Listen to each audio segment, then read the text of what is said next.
September 2న జరగబోయే ప్రగతి నివేదిక సభకు విచ్చేస్తున్న మా ప్రియతమ నాయకులు సీఎం కేసీఆర్ గారికి, టీఆర్ఎస్ పార్టీ నాయకులకు, కార్యకర్తలకు నా హృదయపూర్వక అభినందనలు తెలియజేస్తున్నాను. K Deena, Malkajgiri constituency, TRS party state నాయకురాలు. నమస్తే. ఈరోజు మన కాకతీయ టీవీ ఫోకస్లో మల్కాజ్గిరి టీఆర్ఎస్ పార్టీ నాయకురాలు, అదేవిధంగా టీఆర్ఎస్ పార్టీ స్టేట్ నాయకురాలైన టీఆర్ఎస్ పార్టీ ఉద్యమ నాయకురాలు అంటే ఇంకా చాలామందికి అర్థమవుతుంది. మరి ఎవరే కాదు, ఇప్పుడు కే దీనా గారితో మాట్లాడుతున్నాం. నమస్తే మేడం. బాగున్నారా మేడం? మొత్తానికి తెలంగాణ తెచ్చారు, రెస్ట్ తీసుకుంటున్నారు ఇప్పుడు? లేదండి, పార్టీ కోసం పనిచేస్తున్నాము. బంగారు తెలంగాణ కోసం పనిచేయాలి కదా. తెలంగాణ వచ్చింది, బంగారు తెలంగాణ కూడా మరి రావడానికి ఎన్ని రోజులు పట్టింది? బంగారు తెలంగాణ ఆల్రెడీ కేసీఆర్ గారు తయారు చేశారు. కొంచెం అక్కడక్కడ చిన్న చిన్న పనులు పెండింగ్లో ఉన్నాయి, కానీ మ్యాక్సిమం అయిపోయినట్టే ఆల్రెడీ. దీనా గారు అంటే ఉద్యమ సమయంలో చాలా ధర్నాలు, రాస్తారోకలలో పాల్గొన్నారు కదా. మరి అప్పుడున్న దీనా గారిలో పోరాట పట్టిమ ఇప్పుడు ఉందా లేదా? ఉంది, ఖచ్చితంగా ఉంది. అంతకంటే ఎక్కువే ఉంది. మరి అంతకంటే ఎక్కువగా మీకు ఉన్నప్పుడు ఇప్పుడు టీఆర్ఎస్ పార్టీలో కానీ, ఇదే మల్కాజ్గిరి కాన్స్టిట్యూన్సీలో కానివ్వండి, దీనా గారి ఇమేజ్ రోజు రోజుకి తగ్గుతుంది అనేది అనిపిస్తుంది. ఇది ఎంతవరకు నిజం? అది ఎవరో ఏదో అనుకుంటున్నారు, ఇమేజ్ తగ్గుతుంది అనేది. ఒక్కసారి బరిలో దిగాక వెనక్కి తగ్గేదంటూ ఉండదు. ఖచ్చితంగా నా ఇమేజ్ నాకు ఉంటుంది. నేను ముందు ఇంకా పార్టీ కోసం కష్టపడి బంగారు తెలంగాణ కోసం పనిచేస్తే ముందు ఇంకా మంచి పేరు కూడా తెచ్చుకుంటాను. ఓకే మేడం, మొత్తం సీఎం కేసీఆర్ బంగారు తెలంగాణ కోసం కృషి చేస్తున్నారు, బాగానే చెప్తున్నారు, బాగుంది వింటానికి కూడా. అయితే మరి మీరు 2014 ఎన్నికల్లో జరిగిన ఎమ్మెల్యే ఎన్నికల్లో కానివ్వండి, 2016 జరిగిన జిహెచ్ఎంసీ ఎన్నికల్లో కానివ్వండి, మీకు ఇంత మటుకు ఏ టికెట్ ఇవ్వలేదు, ఎందుకని? నేను కార్పొరేటర్ టికెట్ మౌలాలి డివిజన్ నుంచి ఎక్స్పెక్ట్ చేశాను, 138 డివిజన్ నుంచి. కాకపోతే కొన్ని పరిస్థితులు, కొన్ని కారణాల వల్ల ఇవ్వలేకపోయారు. మళ్ళీ 19 ఎలక్షన్స్ తర్వాత మళ్ళీ రాబోయే ఎలక్షన్స్లో నాకు ఖచ్చితంగా ఇస్తా అని చెప్పారు. నేను కూడా దాని గురించి ఆశిస్తున్నాను, ఇస్తారని చెప్పేసి. టికెట్ ఇచ్చినా ఇవ్వకపోయినా పార్టీ కోసం మాత్రమే ఎప్పటికీ పనిచేస్తాను. మీరు ఇప్పుడు కొన్ని కారణాల వల్ల నాకు టికెట్ ఇవ్వలేదు కార్పొరేటర్ అని చెప్పారు, ఏంటి ఆ కారణాలు? కారణాలు అంటే చిన్న చిన్న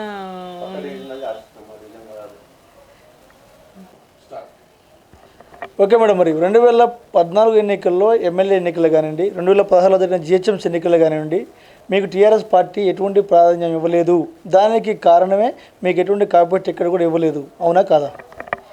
2014లో జరిగిన ఎన్నికల్లో అంటే ఎమ్మెల్యే స్థాయికి పోటీ చేసే కారణాలు నాకు చాలా ఉండే. నేను చేయలేను కాబట్టి నేను కార్పొరేటర్ టికెట్ ఆశించాను. కాకపోతే అది మా డివిజన్ కాకుండా 138 డివిజన్ మౌలాలి నుంచి ఆశించాను. మౌలాలి నుంచి ఆశించినప్పుడు కొన్ని కారణాల వాళ్ళు ఇవ్వలేకపోయారు. ఎందుకంటే ఉద్యమం చేసింది ఎంతోమంది ఉన్నారు, తెలంగాణ రాష్ట్రంలో ఎంతోమంది ఉద్యమం చేశారు. అట్లా చాలామంది ఒకరికి ఇవ్వడం వల్ల చాలామంది ఇబ్బంది పడే అవసరం ఉంది. కొంతమందికి ఇచ్చారు పదవులు కానీ, టికెట్ కానీ. మళ్ళీ నెక్స్ట్ దాంట్లో అవకాశం మాకు ఇస్తారని ఖచ్చితంగా నమ్ముతున్నాం మేము.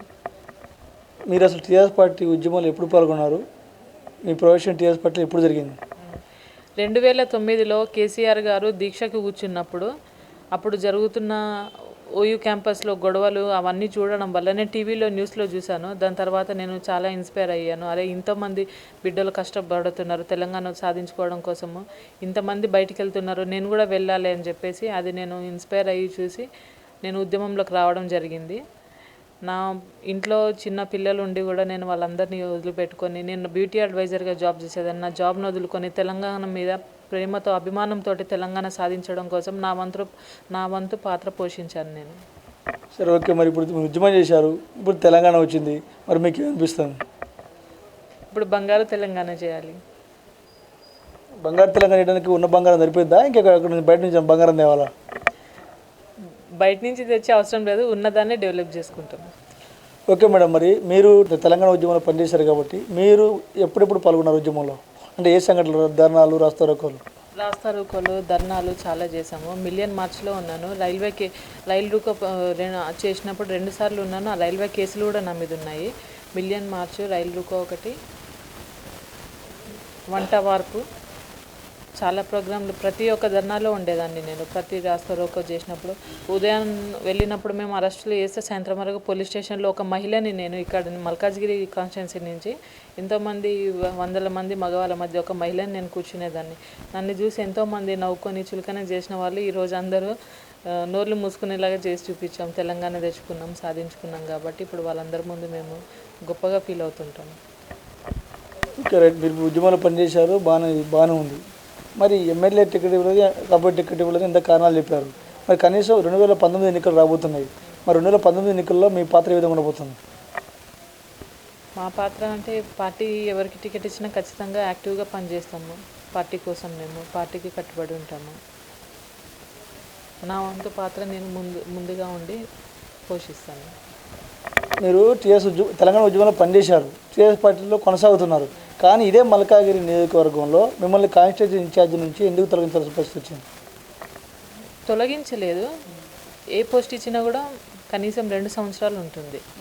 దాని తర్వాత ఆ పోస్టుని కంటిన్యూ చేయలేదు. ఇప్పటి వరకు మాకు కమిటీ వేయలేదు కాబట్టి ఎవరికి ఇవ్వలేదు ఆ పోస్టు. అది పెండింగ్లో ఉండిపోయింది కమిటీ అనేది. మరి మల్కాగిరి ఎమ్మెల్యే కనకారెడ్డి గారితో మీకున్న రిలేషన్ ఉంది, పార్టీ పరంగానండి, అభివృద్ధి పరంగానే ఇలా ఉంది? ఆయనతో రిలేషన్ బాగుంటుంది. చాలా మంచి వ్యక్తి, మంచి మనసున్నవాడు, చాలా బాగుంటుంది రిలేషన్. అలాంటి ఎమ్మెల్యే దొరకడం మా అదృష్టం. మీరు అలాంటి ఎమ్మెల్యే దొరకడం మా అదృష్టం అంటున్నారు. కానీ మల్కాగిరి ప్రజలు ఏమంటున్నారంటే టీఆర్ఎస్ పార్టీ ఉద్యమకారిణి కె దీనా గారికి ఎమ్మెల్యే కనకారెడ్డికి మధ్య కొన్ని వివాదాలు ఉన్నాయి అని బయట ప్రచారం జరుగుతుంది. నిజంగా వివాదాలు ఉన్నాయా? ఉంటే ఎటువంటి వివాదాలు ఉన్నాయో మీరు చెప్పాలి. ఇప్పుడు వివాదాలు అనేవి నాకు ఎమ్మెల్యే గారితోటే కాదు, పార్టీలో ఎప్పుడు ఎవరితోటి లేవు. అవన్నీ ఎవరో పుట్టించుకొని చెప్పే మాటలే తప్ప వాస్తవంగా ఎలాంటి వివాదాలు లేవు. అతను ఏ టైంలోనైనా అందుబాటులో వచ్చి ఏ అర్ధరాత్రి వెళ్ళినా ఆపదలున్నా ఆదుకునే వ్యక్తి. ఎవరికైనా సరే ఎనీ టైం అవసరం ఉంది అంటే ఇమ్మీడియట్గా 10 నిమిషాల్లో వచ్చేసి సహాయం చేసే వ్యక్తి అతని గురించి వివాదాలు ఉన్నాయని చెప్పుకోవడం తప్పు. అది సరే, ఓకే రైట్. మరి మీరు వివాదాలు ఉంటున్నారు, బాగానే ఉంది. నిజంగా మల్కాగిరి నియోజకవర్గ అభివృద్ధికి ఎమ్మెల్యే ఏ విధంగా సహకరిస్తున్నారు? తన వంతు ప్రయత్నం ఖచ్చితంగా 100% చేస్తున్నారు. అతను 100% చేస్తే ఇప్పుడు రహదారుల పరిస్థితి దారుణంగా ఉంది, అధ్వాన్నంగా ఉంది. మరి కార్పొరేటర్ ఏం చేస్తుండ్రు, ఇక్కడ లోకల్ ఎమ్మెల్యే ఏం చేస్తున్నట్టు మరి చేపిస్తున్నారండి. అది మనం పబ్లిక్ చేతిలో కూడా ఉంటుంది. మనము ఇప్పుడు ఎక్కడైతే రోడ్లు తినరండి, ఇప్పుడు కాలువలే ఉన్నాయి, ఇక్కడ నిండిపోతున్నాయి. మొన్ననే అంత రీసెంట్గా చెత్త తీసి సాఫ్ చేయించారు. దాంట్లో GHMC తరఫున మొత్తం క్లీన్ చేయించాక మళ్ళీ దాంట్లో చెత్త వేయడము, వర్షాకాలం స్టాఫ్తోనే చేయించారు. అక్కడంతా మళ్ళీ వాళ్ళు చెత్త వేసుకోవడం, చుట్టుపక్కల ఉండే వాళ్ళు ఖరాబ్ చేయడము అంత జరుగుతుంది. రోడ్లు వేయించారు. మా డివిజన్లో చాలా డెవలప్మెంట్ జరిగింది ఇప్పటి వరకు. మీరు చూసారా లేదా? ఓకే, మరి అసలు విషయానికి వస్తే కె దీనాకు ఇంకా ఉద్యమాలు పనిచేసినా కూడా ఇప్పటివరకు కూడా న్యాయం జరగలేదు అనే అభిప్రాయం మీకు వస్తుందా లేదా? లేదండి, నాకు రాలేదు. ఎందుకంటే నాకు పార్టీ హైకమాండ్ మీద నమ్మకం ఉంది, కేసీఆర్ గారి నాయకత్వం మీద నమ్మకం ఉంది. ఖచ్చితంగా నాకు న్యాయం చేస్తారని ఆశిస్తున్నాను. ఇంతకుముందు క్రియాశీలకంగా పార్టీలో కానివ్వండి అన్నిట్లలో క్రియాశీలకంగా ఉన్న దీనా ఇప్పుడు కొద్దిగా వెనక్కి తగ్గింది. దీనికి కారణం ఏంటంటే ఏ పదవి ఇవ్వకపోవటం, ఏ బాధ్యతలు అప్పగించకపోవటం అనేది టీఆర్ఎస్ పార్టీలో ఉంది. అదే అభిప్రాయం, అదేవిధంగా మల్కాగిరి ప్రజలకు కూడా అదే అభిప్రాయం ఉంది. మరి మీరేమంటారు? వెనక్కి అంటూ నేను ఏం తగ్గలేదు, యాక్టివ్గానే ఉన్నాను. నా వంతు ప్రయత్నం నేను చేస్తున్నాను, పార్టీ కోసం పనిచేస్తున్నాను. మీరు షూటింగ్ చెప్పాలి. ఇప్పుడు ఉద్యమంలో పనిచేశారు, పార్టీ కోసం పనిచేస్తారు, బాగుంది. నిజంగా మీకు తగినంత గుర్తింపు వస్తుందా లేదా? టీఆర్ఎస్ పార్టీ నుంచి కానివ్వండి, ఈ సీఎం కేసీఆర్ నుంచి కానివ్వండి. గుర్తింపు ఉందండి, గుర్తింపు చాలా ఉంది. ఏంటంటే కొన్ని పరిస్థితులను బట్టి వాళ్ళు ఇంకా పదవులు ఇవ్వాలన్న నామినేటెడ్ పదవులు అని అన్ని పెండింగ్లో ఉంచారు. ఎప్పుడైతే వాళ్ళు ఇస్తారో దాంట్లో ఖచ్చితంగా నాకు ఇస్తారని ఆశిస్తున్నాను నేను. టీఆర్ఎస్ పార్టీలో లేని వాళ్ళకి, తెలంగాణ ఉద్యమంలో పాల్గొన్న వాళ్ళకి నామినేటెడ్ పోస్టులు ఎత్తున్నారు, మంత్రులను చేస్తున్నారు. ఉద్యమంలో పనిచేసిన మరి మీకు ఎందుకు ఇవ్వడం లేదు? ఎందుకు లేట్ అవుతుంది? మీరు గుర్తింపు ఇస్తున్నారా? మీరే అంటున్నారు. మరి ఒకరికి ముందు ఒకరికి వెనుక అంతే. అసలు గుర్తింపు ఎక్కడ ముందు ఎక్కడ పార్టీలు లేని వాళ్ళకి పదవులు ఇస్తుంది. ఓకే, మీరు ఒక ఉద్యమకారుని చెప్పండి. తెలంగాణ వచ్చిన తర్వాత సీఎం కేసీఆర్ కానీ టీఆర్ఎస్ ప్రభుత్వం కానీ ఉద్యమకారులకు తగినంత ప్రాధాన్యత ఇవ్వటం లేదు, అసలు ఉద్యమం లేదు అని అంటున్నారు. మరి దీనిపై మీ స్పందన ఏంటి? అన్నవాళ్ళు సరిగా చూసి ఉండరు.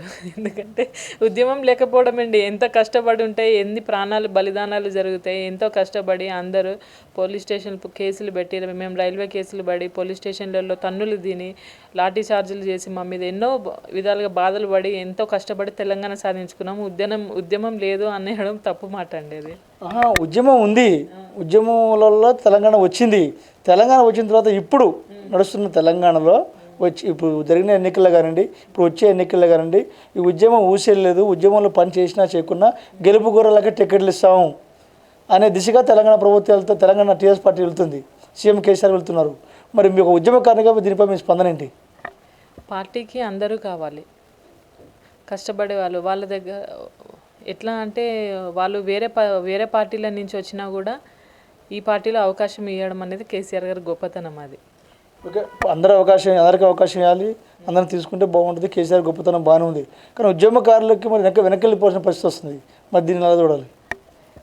దానికి కొన్ని కారణాలు ఉన్నాయి, అవి ఖచ్చితంగా మాకు న్యాయం జరుగుతుందని ఆశిస్తున్నాం మేము. ఏం కారణాలు?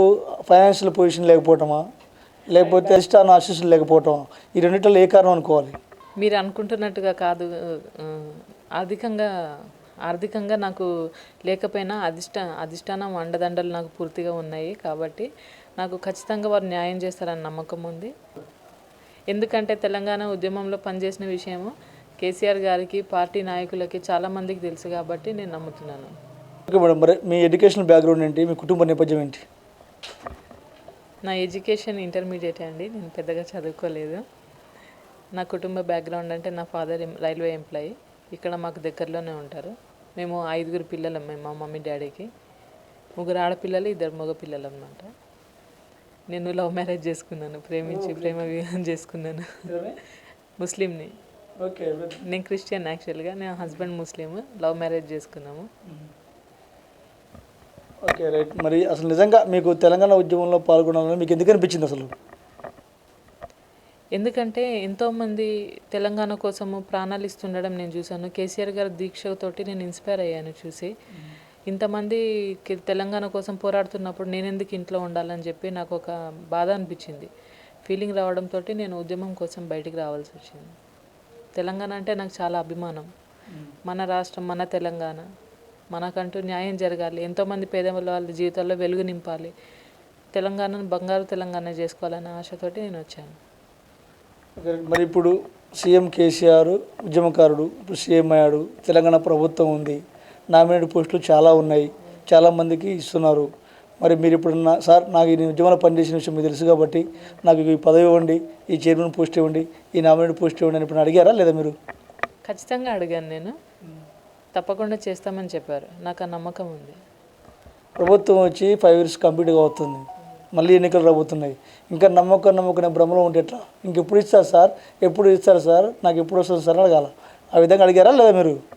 నేను అడిగానండి. ఇంకా 5 years కదా, చాలా టైం ఉంది, నా ఏజ్ కూడా చిన్నది, ఎంతోమంది ఉన్నారు, వాళ్ళకు కూడా అవకాశం ఇవ్వాలి కదా. నాకు నాలాగా కష్టపడ్డ వాళ్ళు చాలామంది ఉన్నాయి, అందరికి ఒక్కసారే రాదు, ఒకరి తర్వాత ఒకరికి వస్తుంది. ఎప్పుడు వస్తుంది? ఒకవేళ 2019 ఎన్నికల్లో టీఆర్ఎస్ పార్టీ ఓడిపోయి కాంగ్రెస్ పార్టీ గెలిస్తే పరిస్థితి ఏంటి? ఓడిపోయే అవకాశమే లేదండి, 100% టీఆర్ఎస్ గెలుస్తుంది. ఓకే మేడం, రాజులు పోయారు, రాజ్యాలు పోయినాయి, మళ్ళీ మీ టీఆర్ఎస్ పార్టీ 2019 ఎన్నికలు గెలుస్తున్న మీరు ఏ నమ్మకంతో చెప్తున్నారు? మా టీఆర్ఎస్ పార్టీ గవర్నమెంట్ ఫామ్ అయ్యాక తెలంగాణలో చూస్తున్న developments, mission Bhagiratha, old age pensions, ఇంతకుముందు కాంగ్రెస్ గవర్నమెంట్ ఉన్నప్పుడు 200 పెన్షన్ కూడా సరిగా వచ్చేది కాదు, ఇప్పుడు వాళ్ళకి 1000 రూపాయలు దొరుకుతున్నాయి. హ్యాండిక్యాప్ల పెన్షన్స్, చాలామందికి జాబ్స్, డెవలప్మెంట్, తెలంగాణలో జరుగుతున్న డెవలప్మెంట్, ఇట్లా ఎన్నో పథకాలు చూసి మేము చెప్పగలుగుతున్నాం. ప్రజల్లో మాకు స్పందన దొరుకుతుంది, మేము ప్రజల్లో వెళ్ళినప్పుడు, కలిసినప్పుడు, వాళ్ళతో మాట్లాడినప్పుడు స్పందన దొరుకుతుంది, దాన్ని బట్టి చెప్పగలుగుతున్నాం. ఓకే, మీ నమ్మకాన్ని అలాగే ఉంచండి. సరే, ఓకే. 2009 నుంచి మీరు ఇప్పటి వరకు ఉద్యమంలో పనిచేశారు, తెలంగాణ వచ్చింది. మరి ఇప్పుడు తెలంగాణ వచ్చిన తర్వాత మీ షెడ్యూల్ ఏ విధంగా ఉంటుందని, పార్టీలు ఏ విధంగా పనిచేస్తున్నారు, మీ డైలీ మీ షెడ్యూల్ ఏంటి అసలు? మామూలుగా ఏం చేస్తున్నారు మీరు? డైలీ అంటే ఇంతకుముందు మాకు రోజు ఉద్యమం కాబట్టి రోజు వెళ్ళే వాళ్ళం, ధర్నాలు బాగా జరిచింది. ఇప్పుడు ఏంటంటే పార్టీ కార్యక్రమాలు ఏమైనా ఉంటాయి, గవర్నమెంట్ పనులు జరుగుతుంటాయి కదా, పార్టీ ప్రోగ్రామ్స్ ఏమైనా జరిగినప్పుడు మీటింగ్స్కి అటెండ్ అవ్వడం, వెళ్ళడం అలాంటివి జరుగుతున్నాయి. ఇప్పుడు ఉద్యమ సమయంలో టీఆర్ఎస్ భవన్లో సీఎం కేసీఆర్, ఆనాడు ఉద్యమకారుడు ఉన్న కేసీఆర్ గారు అందరితో మాట్లాడాడు, అందరూ బాగా అనుభూతి చెందుతున్నారు. ఇప్పుడు తెలంగాణ వచ్చిన తర్వాత తెలంగాణలో ఇప్పుడున్న నాయకులు కానివ్వండి, టీఆర్ఎస్ పార్టీ ఉన్న నాయకులను కానివ్వండి, ఉద్యమంలో పనిచేసిన వాళ్ళని కానివ్వండి, మమ్మల్ని ఎవరిని కలవట్లేదు, మాకు అవకాశం లేకుండా పోయింది అని బాధపడుతున్నారు. మరి ఇది నిజమేనా? ఒకప్పుడు కేసీఆర్ అంటే ఉద్యమకారుడు, ఇప్పుడు ఆయన సీఎం కాబట్టి ఆయన షెడ్యూల్ బిజీగా ఉండడం వల్ల ఎన్నో పనులు ఉంటాయి కాబట్టి వారికి మాకు కలవలేక అందుబాటులో రాలేకపోతున్నారు. కాకపోతే పార్టీ కార్యక్రమాలు జరిగినప్పుడు మేము పార్టీ ఆఫీస్కి వెళ్ళినప్పుడు మీటింగ్స్లో ఉన్నప్పుడు మాకు కలుస్తూనే ఉంటారు ఆయన. మాకు ఎలాంటి ఇబ్బంది ఉన్నా కూడా చూసుకుంటామని చెప్తారు. కాబట్టి మాకు ఆయనతోటి ఎలాంటి ఇబ్బంది లేదు. అలా అనుకోవడం కూడా తప్పది. సరే, ఓకే, రైట్ మేడం. ఇప్పుడు మీ పర్సనల్ విషయానికి వస్తే మరి 2019 ఎన్నికలు రాబోతున్నాయి. నిజంగా మీరు ఎమ్మెల్యే టికెట్ ఆశిస్తున్నారు మల్కాజ్గిరి నుంచి లేదా? నేను కార్పొరేటర్ ఆశిస్తున్నాను 139 డివిజన్ నుంచి. రాబోయే ఎలక్షన్స్లో ఎమ్మెల్యేగా అయితే ఆశించట్లేదు. మీరు అంటే మల్కాజ్గిరి డివిజన్ కార్పొరేటర్గా మీరు నెక్స్ట్ ఎలక్షన్లో పోటీ చేయాలనుకుంటున్నారు. మరి ఉన్న కార్పొరేటర్ పరిస్థితి ఎలా ఉంటుంది నెక్స్ట్? నేను నా అభిప్రాయాన్ని పార్టీకి చెప్తాను. పార్టీ ఎలాంటి నిర్ణయం తీసుకుంటుందో చూస్తాను. ఎందుకంటే నాకు మల్కాజ్గిరి డివిజన్లో కార్పొరేటర్గా పోటీ చేసి మల్కాజ్గిరి ప్రజలకు సేవ చేయాలని చెప్పి వారి కోసం పనిచేయాలని 24 గంటలు నేను ఆశపడుతున్నాను. మరి అసలు మీ జీవిత ఆశయం ఏంటి? నా జీవిత ఆశయం ఎమ్మెల్యే కావాలని. ఎందుకు మీకు ఎమ్మెల్యే కావాలనిపిస్తుంది? ఎమ్మెల్యే అంటే ప్రజల కోసమే బ్రతకాలి, ప్రజల కోసమే పనిచేయాలి, ఎప్పటికీ వాళ్ళకి అందుబాటులో ఉండాలి. టీఆర్ఎస్ పార్టీలో నేను ఎప్పటికీ పనిచేయాలని చెప్పేసి నాకు ఆశ. ఓకే, ఇప్పుడు మీరు తెలంగాణ ఉద్యమంలో పనిచేశారు కాబట్టి అప్పటికే మీకు మ్యారేజ్ అయింది కాబట్టి 2000 అదే మీకు 2001లో టీఆర్ఎస్ స్టార్ట్ అయింది. అవును, మీకు మ్యారేజ్ అయింది కాబట్టి అంటే మీరు ఉద్యమంలో పనిచేస్తున్నప్పుడు అటు ఉద్యమ ఒత్తిడి ఉంటుంది, అటు పార్టీ ఒత్తిడి ఉంటుంది. దాంతోపాటు ఇవన్నీ జరగాలంటే ఇంట్లో భర్త సహకారం చాలా అవసరం. కాబట్టి మీ భర్త సహకారం మీకు ఎలా ఉంది? మరి నాకు భర్త సహకారం చాలాగా ఉంది. ఆయన చాలా ఫ్రెండ్లీగా ఉంటాడు. ఎందుకంటే మేము ప్రేమించి పెళ్లి చేసుకున్నాము. చాలా కష్టాలు పడి చాలా ఇబ్బందులు పడి మేము పైకి కొద్దిగా ముందుకు వెళ్ళడం జరిగింది. దాంట్లో నాకు ఆయన కోఆపరేషన్ చాలా ఉంటుంది. ఆయన సపోర్ట్తోనే నేను ఉద్యమంలోకి రాజాడారు. నాతో పాటు ఆయన కూడా దీంట్లో పాత్ర పోషించారు. టీఆర్ఎస్ ఉద్యమం, తెలంగాణ ఉద్యమంలో ఆయన కూడా కీలక పాత్ర పోషించారు నాతో పాటు. మాకు 2 పిల్లలు. నేను చిన్న చిన్న పిల్లల్ని వదిలిపెట్టి రైలు రూకో ప్రోగ్రామ్స్ అని, మిలియన్ మార్చ్ అని, ధర్నాలు, రాస్తారోకోలు చేసినప్పుడు ప్రతి ప్రోగ్రామ్కి దేనికి కూడా కేసీఆర్ ఇచ్చిన పిలుపు మేరకు ప్రతి ప్రోగ్రామ్కి నేను అటెండ్ అయ్యేదాన్ని. నా 2 చిన్న పిల్లలు ఇంట్లో ఒంటరిగా, మాకు ఫ్యామిలీ సపోర్ట్స్ ఎవరిది లేదు. అటు మా అత్తగారి సైడ్ కానీ నాకు పుట్టింటి సైడ్ నుంచి కూడా, ఎందుకంటే మా ప్రేమ వివాహం కాబట్టి అదర్ క్యాస్ట్లో చేసుకున్నాం కాబట్టి నాకు సపోర్ట్ దొరకలేదు. పిల్లల్ని ఒంటరిగా వదిలేసి నేను ఎన్నో ఇబ్బందులు పడుతూ ఇంట్లో చూసుకుంటూ బయట చూసుకుంటూ చాలా కష్టపడ్డానండి. సరే, ఇప్పుడు తెలంగాణ వచ్చింది, మీకు ఒక హ్యాపీ ఉందా లేదా? చాలా హ్యాపీగా ఉంటుంది. తెలంగాణ మేము పోరాడిందే తెలంగాణ రావాలని కదా, వచ్చాక చాలా హ్యాపీగా ఉంది. మరి ఇటీవల కాలంలో తెలంగాణ వచ్చాక సీఎంగా కేసీఆర్ పదవులు స్వీకరించాక మీరు సీఎంగా కేసీఆర్ గారిని ఎప్పుడు కలిశారు? నేను తెలంగాణ వచ్చాక కలిశాను. 3 సార్లు కలిశాను. సార్ బర్త్డే రోజు కలిశాను ఒకసారి, భవన్లో ఒకసారి కలిశాను, ఇంటి దగ్గర ఒకసారి కలిశాను సార్ని. రాకముందు రెగ్యులర్గా కలిసేవాళ్ళము. రాకముందు సీఎం కేసీఆర్ గారిని రెగ్యులర్గా కలిసేవాళ్ళు, ఇప్పుడు 2-3 సార్లు కలిశారు, బాగానే ఉంది. కలిసినప్పుడు మీరు ఏం చెప్పారు సార్కి? సార్ మిమ్మల్ని ఏమడిగారు? సార్ ఎప్పుడు కలిసినా ఫస్ట్ అడిగే మాట బాగున్నావమ్మా అనేసి పలకరిస్తారు బాగా. అదే నా ఫ్యూచర్ గురించి అడిగాను. సార్ నాకేమైనా మరి నేను టికెట్ ఆశించాను, ఇలా జరిగింది కదా, పదవులైనా ఇప్పుడు నామినేటెడ్ అని ఇస్తారనేసి అడిగితే ఖచ్చితంగా చేస్తామమ్మా, ఇస్తాము, నీకు అవకాశం కల్పిస్తామనేసి చెప్పారు. మళ్ళీ ఇప్పుడు ఎలక్షన్లు రాబోతున్నాయి, 2019 ఎలక్షన్లు రాబోతున్నాయి. సరే, మీరు 2016లో జిహెచ్ఎంసీ ఎన్నికల్లో నెక్స్ట్ జిహెచ్ఎంసీ ఎలక్షన్లో మీరు పోటీ చేస్తారు, బాగానే ఉంటుంది. మళ్ళీ ఇప్పుడు కలిసి మళ్ళీ మీకు న్యాయం చేయాలని అడిగే అవకాశం ఉందా లేదా? తప్పకుండా అడుగుతాను. కలిసిన మీద న్యాయం చేయమని అడుగుతాను నేను. అంటే నాకు ఏదో అన్యాయం జరిగిందని కాదు, తొందరగా ఏదైనా చేయమని అడుగుతాను. అంటే సెప్టెంబర్ 2వ తారీఖున తెలంగాణ వ్యాప్తంగా ఒక భారీ ఎత్తున బహిరంగ సభ పెట్టడానికి ప్రగతి నివేదన సభని ఏర్పాటు చేస్తుంది టీఆర్ఎస్ పార్టీ. మరి ప్రగతి నివేదన సభకు మీ వంతుగా మీరు ఏం చెబుతున్నారు? ప్రగతి నివేదిక సభ భారీ ఎత్తున 25-30 లక్షల మందితో పెట్టి సక్సెస్ చేయాలని అనుకుంటున్నారు. కాబట్టి మా కాన్స్టిట్యున్సీ నుంచి 25,000 మందితో మేము వెళ్తున్నాం. మల్కాజ్గిరి కాన్స్టిట్యున్సీ నుంచి అంటే మా డివిజన్ నుంచి 3,000-4,000 మందిని ఖచ్చితంగా మేము తీసుకొని వెళ్తాము. పెద్ద ఎత్తున సక్సెస్ చేస్తాము ఈ సభని. అంటే ఇప్పటికే మీకు పార్టీ ఏమైనా ఆదేశాలు జారీ చేసిందా లేదా? చెప్పారు, ఆదేశాలు జారీ చేశారు. పెద్ద ఎత్తున అందరు తల రావాలని, అందరి బాధ్యత తీసుకోవాలని చెప్పారు. 4,000 మందిని ఇచ్చారు డివిజన్కి. మీరు తీసుకుంటారా మరి? తీసుకెళ్తామండి ఖచ్చితంగా. 4,000 కదా 10,000 అయినా తీసుకెళ్తాం, డివిజన్ మొత్తం తీసుకెళ్తాం. ఓకే, మరి 2019 ఎన్నికల్లో మల్కాజ్గిరి నియోజకవర్గంలో టీఆర్ఎస్ పార్టీ గెలుపు ఏ విధంగా ఉండబోతుంది? భారీ ఎత్తున ఉండిపోతుంది టీఆర్ఎస్ పార్టీ గెలుపు. లాస్ట్ టైం ఎంత మెజార్టీతో అయితే గెలిచిందో అంతకంటే ఎక్కువ మెజార్టీతో ఈసారి గెలవబోతుంది టీఆర్ఎస్ పార్టీ. నెక్స్ట్ ఎలక్షన్లో కాంగ్రెస్ టీడీపీ పొత్తు పెట్టుకుని ముందుకెళ్తున్నాయి. టీఆర్ఎస్ పార్టీ ఖచ్చితంగా ఓడిపోద్ది మల్కాజ్గిరి నియోజకవర్గంలో అంటున్నారు. తెలంగాణ మొత్తం అంటున్నారు. మరి మల్కాజ్గిరి నియోజకవర్గ పరిస్థితి ఏంటి? అవి ఎవరి ఊహాగానాలు వాళ్ళకు ఉంటాయి కదండి, వాళ్ళు అలా అనుకుంటున్నారు. ఆల్రెడీ ఆ 2 పార్టీలు భూస్థాపితం అయిపోయాయి. ఇప్పుడు టీఆర్ఎస్ పార్టీకి ఇక్కడ ఎదురంటూ లేకుండా ఉంది అంతే. ఈ మల్కాజ్గిరిలో టీఆర్ఎస్ పార్టీలో కూడా గ్రూప్ రాజకీయాలు అంటున్నారు, మరి నిజమేనా? లేదండి, అలాంటిది ఏం జరగట్లేదు. అందరూ పార్టీకి కట్టుబడి పనిచేస్తున్నారు. గ్రేట్. మరి మీ జీవిత ఆశయం ఏంటి? ఎమ్మెల్యే కావడమేనా? ఎమ్మెల్యే కావడం. ఖచ్చితంగా ఎప్పటికైనా ఎమ్మెల్యే కావాలని నా జీవిత ఆశయం. అసెంబ్లీకి వెళ్ళాలని.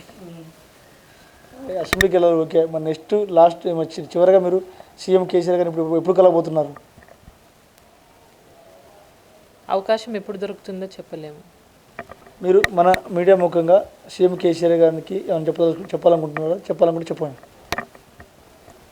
నేను తెలంగాణ ఉద్యమంలో ఎంతో కష్టపడి పనిచేశాను కాబట్టి కేసీఆర్ గారు నాకు ఖచ్చితంగా మంచి అవకాశాన్ని కల్పిస్తారని నన్ను గుర్తించి ఆశిస్తున్నాను. Okay, thank you very much madam. మేము అడిగిన వెంటనే మా కాకతీయ టీవీకి ఇంటర్వ్యూ ఇచ్చినందుకు మీకు ప్రత్యేక ధన్యవాదాలు madam. Thank you very much madam. Telangana ఉద్యమంలో పనిచేశాను. ఇప్పుడు తెలంగాణ ప్రభుత్వం వచ్చింది, తెలంగాణ వచ్చింది కాబట్టి చాలా సంతోషంగా ఉన్నానని చెప్తున్నారు దేనా గారు. అదేవిధంగా ఖచ్చితంగా 2019 ఎన్నికల్లో టీఆర్ఎస్ పార్టీ గెలుపు కోసం కృషి చేస్తారంటున్నారు. మరి ముఖ్యమంత్రి కేసీఆర్ గారు టీఆర్ఎస్ పార్టీ గుర్తిస్తే ఖచ్చితంగా భవిష్యత్తులో మంచి పదవులు ఆశించి టీఆర్ఎస్ పార్టీ గెలుపు కోసం కృషి చేస్తారని అంటున్నారు. మరి 2019 ఎన్నికలతో పాటు భవిష్యత్తులో కూడా తెలంగాణ ఉద్యమకారులైన దేనా భవిష్యత్తు ఏ విధంగా ఉంటుందనేది వేచి చూద్దాం. నమస్తే.